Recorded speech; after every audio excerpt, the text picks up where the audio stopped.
Hmm? Jan? Jan?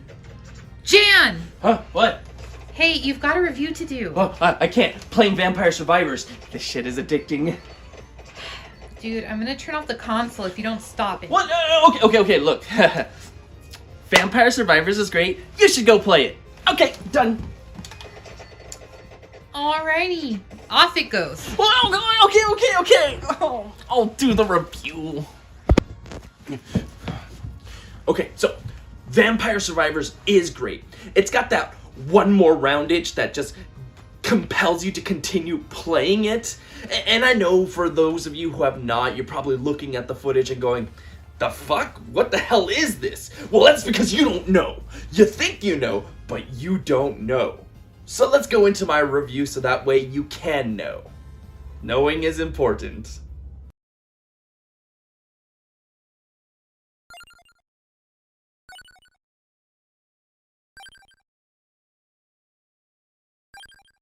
I don't really have much to say in terms of the background of the game, so let me give you my personal history with it instead. I first was conscious of Vampire Survivors due to following James Stephanie Sterling's YouTube channel, The Jimquisition. James Stephanie wrote all the enemy bios in the game, which I thought was pretty cool, and made me want to give it a look-see, though I never really got around to it. After that, I heard multiple people speak very highly of it and mention how addicting it was, which got me curious, but I'll be honest, these types of games, while fun, never really keep me invested in the long run. I think of titles like Peggle or Spelunky, or even going back to old school titles like Tetris and Pac-Man. All fun, all great. But I don't feel compelled to play them for very long, thus I stayed away. That is, until now, since it received a nomination for Game of the Year.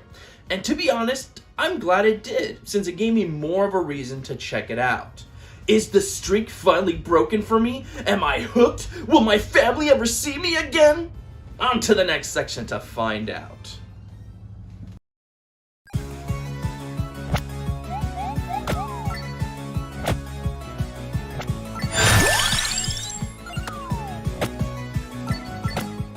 Story, there really is none. I mean, unless you count the enemy bios, which are very well written, shout out to James Stephanie, and can be very funny. But apart from that, there really is nothing. Okay, look, officially the plot reads as, set in rural Italy in 2021. Hordes of monsters summoned by evil Bisconte Draculó ravage the land. And the Belpaese family and other heroic survivors take it upon themselves to hunt down and defeat Draculó. This quest takes them through monster-infested locales such as a cursed forest, a haunted library, an abandoned dairy plant, an ominous tower, and an otherworldly chapel. Does that sound cool? Sure. Does it matter? Nope. Because unless you had told me that, I honestly thought the plot was a bunch of psychos start killing innocent monsters, so they have to defend themselves from you wiping out their species. So, there's that.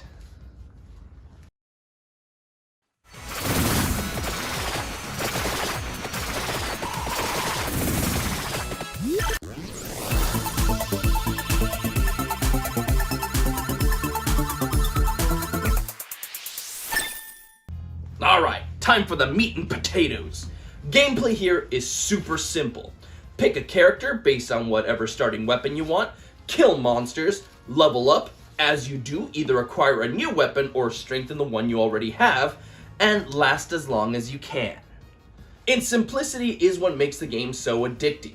Each level up is a boost of dopamine to the brain, and when you manage to kill a harder enemy and it drops a chest, it's pure bliss. Since there are a ton of weapons to pick from and many levels each one can take, you're bound to want to experiment with as many as possible in order to make it further and further each round. Of course, the longer the round lasts, the more difficult the enemies become. And since every new weapon and upgrade is chosen from 3 random options, you sometimes have to pick something you're not sure about, only to find out it's a necessity on the next session, as long as it populates again. Or the opposite could happen. You might take a risk on a weapon you haven't tried before, only to find out it isn't what you needed on that run. There are so many possibilities that even if you don't like certain combinations, they might work well a different way or once powered up fully. However, the best thing about the game, and what's really going to win you over, is when you manage to unlock these ultimate weapon combinations. For the most part, you can get by with choosing a bunch of different weapons and perks to get you through the earlier minutes. But to truly survive until the end, you need to choose your weapons carefully and strategically, which isn't always possible due to the RNG factor. But that's what makes it more exciting. Once you do manage to get a good combination, you get some amazing effects. Do you like the dagger weapon? Combine it with the bracer and shoot out infinite daggers. Like the force field effect of the garlic? Combine it with the pomarola and suck the life out of anything that dares get close. It is so satisfying getting each ultimate weapon that just seeing what each one does is well worth the effort to experiment. Now, it's not all just about seeing how long you can survive on different maps either. Each area usually has something to collect, time limits to surpass, and secrets to find that unlock various things from a new location, to a new character, to a new mechanic. You start out just randomly running around and killing and surviving. But eventually, you get a list of which weapons to combine to get those ultimates. Later on, you receive a map that pinpoints the locations of items and secrets. There's always a goal you can be aiming for. There are also perks you can permanently boost with gold to give you a better advantage next time around. Unlocking new characters is well worth the effort just to have a different starting weapon at your disposal. And there's a huge list of achievements that you can tackle if you want to give yourself more of a challenge. There's a satisfaction that comes from a run ending and seeing all the various achievements you completed. My absolute favorite, though, is just feeling like a god when I get the perfect combination, to the point that no one can touch me. I can't be killed. I can't be killed. I've mastered the game. Yeah, there's just something so satisfying about that.